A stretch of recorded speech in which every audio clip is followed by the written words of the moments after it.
L'amour est patient, il est bienveillant. L'amour n'est pas jaloux. L'amour ne se vante pas. Il ne s'enfle pas d'orgueil. Il ne fait rien d'inconvenant. Il ne cherche pas son intérêt. Il ne s'irrite point. Il ne tient pas compte du mal. Il ne prend pas plaisir à l'injustice. Mais il se réjouit de la vérité.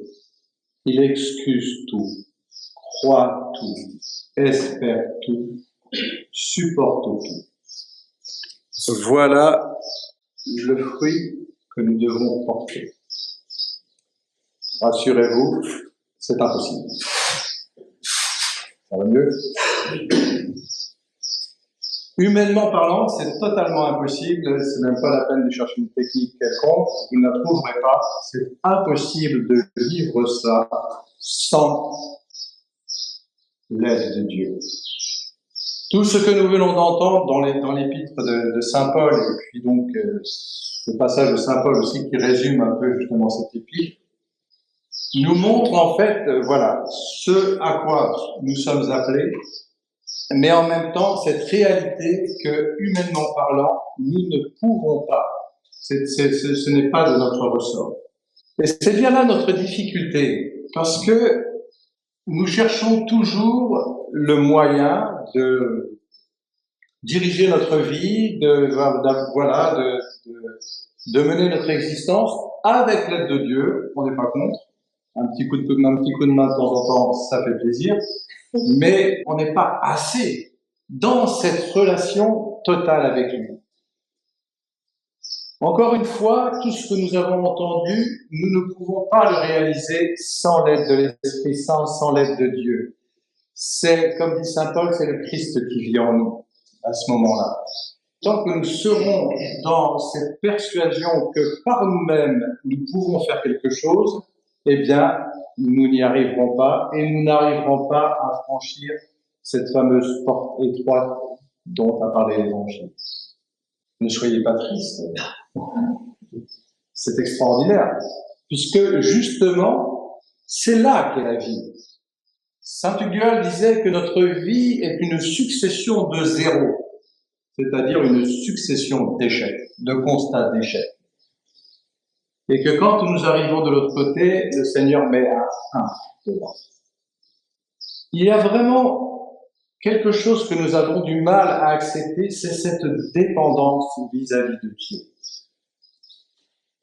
C'est vrai quand même qu'on a peut-être un peu exagéré dans cette religion qu'on a voulu développer, où on a présenté un Dieu en fait un père fouettard, qui était derrière nous pour surveiller chacun de nos gestes, pour nous reprendre.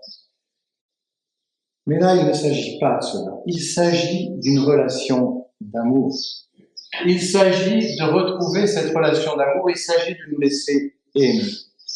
Et là, la seule chose qu'on nous demande, c'est de prier. On le répète souvent, mais c'est vrai que c'est la clé. On doit vraiment y mettre toute notre énergie dans cette prière parce qu'elle est la clé, vraiment la clé du bonheur, la solution à toutes nos difficultés, quelles qu'elles soient. Si nous vivons dans cette prière le plus souvent possible, si nous recherchons justement à prier sans cesse, eh bien nous serons guidés à chaque instant. Faites-en l'expérience, c'est extraordinaire. Mais franchement, je commence un peu à lâcher, moi. Je travaille là-dessus. À prier et puis à penser à rien d'autre. Et je me rends compte, en fait, eh bien, que j'ai un truc à faire, on m'a dit de penser à ça, on m'a dit de penser à ça, et ça vient tout seul. Vous entendez bien? Ça vient tout seul. Ça vient exactement au moment où je dois le faire. Parce que je me suis centré sur la prière. Je dis pas que j'y arrive en permanence. Mais c'est vraiment ce vers quoi nous devons tendre, en fait. vers cette prière, en fait, cette prière qui est cette relation d'amour permanente avec Dieu, et qui va faire que tous ceux qui sont de l'autre côté et qui veulent nous aider, à commencer par notre ange gardien, vont pouvoir agir. N'oubliez pas que notre ange gardien, il est là justement pour nous permettre de prier sans cesse. Lui, il s'occupe du reste.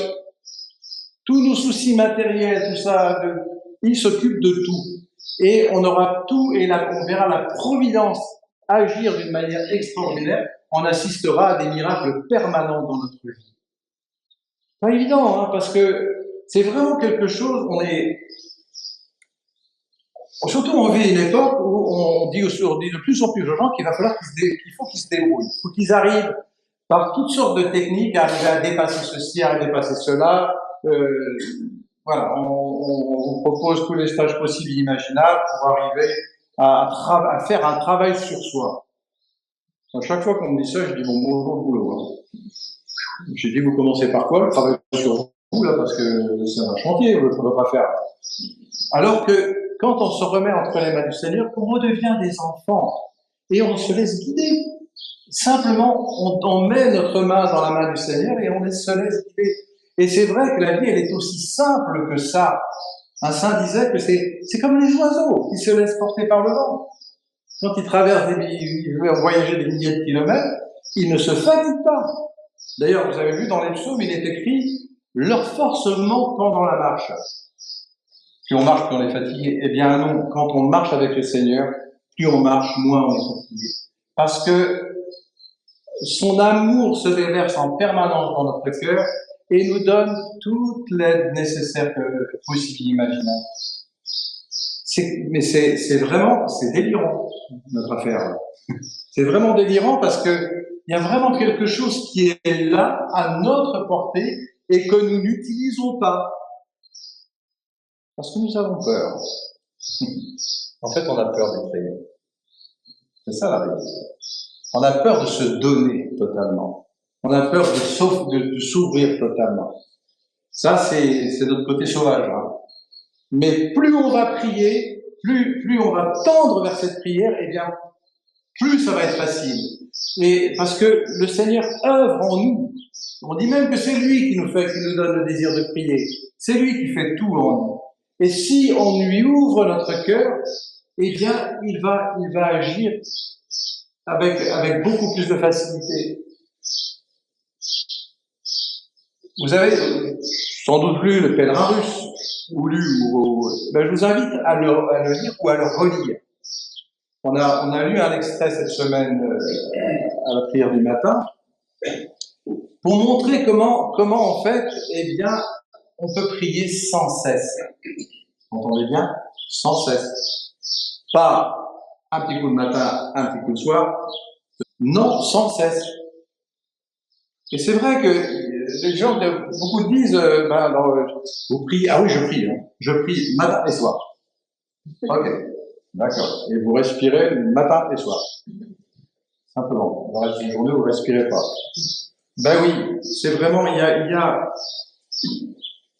on ne prend pas la mesure, si vous voulez, de ce qu'est la prière. Et pourtant, Dieu sait si nos pères et nos mères, qu'on appelle nos pères, que ce soit les pères du désert, tous ceux qui ont vécu cette expérience intérieure, lisaient leur vie, toute leur vie était centrée sur la prière, uniquement sur la prière. Ils mettaient toute leur énergie sur la prière. On n'a pas que ça à faire. Ah bah si, on a que ça à faire. Parce que quand on fait ça, on peut faire le reste. Et ça ne marche pas forcément dans le sens inverse. Donc, vraiment, encore une fois de plus, quoi, mais mettons-nous à l'œuvre. Mettons-nous à l'œuvre. N'attendons pas de nous trouver dans une situation dramatique pour se dire il va falloir que je commence à prier parce que là, ça va plus autour de moi. On n'apprend pas à nager quand on est en train de se noyer. On s'y met avant. Et puis, encore une fois, eh bien, on est aidé. À partir du moment où on met vraiment nos pieds sur ce chemin que le Seigneur a tracé pour nous, on est aidé, on est guidé, on est vraiment, on a tous les éléments qui vont nous aider. Alors, Vraiment, pendant cette divine liturgie, eh bien, une fois de plus, supplions le Seigneur d'avoir pitié de nous, qu'il vienne vraiment nous aider à persévérer dans cette prière, à nous y atteler vraiment, à vraiment avoir ce désir au fond de notre cœur de faire l'expérience de son amour. Parce que c'est ça, c'est cette expérience de son amour, et cette expérience de son amour ne peut pas se faire en dehors de la prière. C'est impossible. Donc ne cherchons pas ailleurs. Encore une fois, on peut vous proposer des tas de techniques. Il n'y a pas de technique pour aller vers Jésus. C'est l'enfant qui marche tranquillement à côté de son Père. Donc, nous qui allons recevoir son corps et son sang, ce cadeau immense qu'il nous donne à chaque liturgie, eh bien, ouvrons notre cœur pour que nous puissions nous mettre sur ce chemin et que nous puissions vraiment accomplir ce pèlerinage terrestre en se disant « J'ai vraiment fait la volonté de Dieu ». Amen.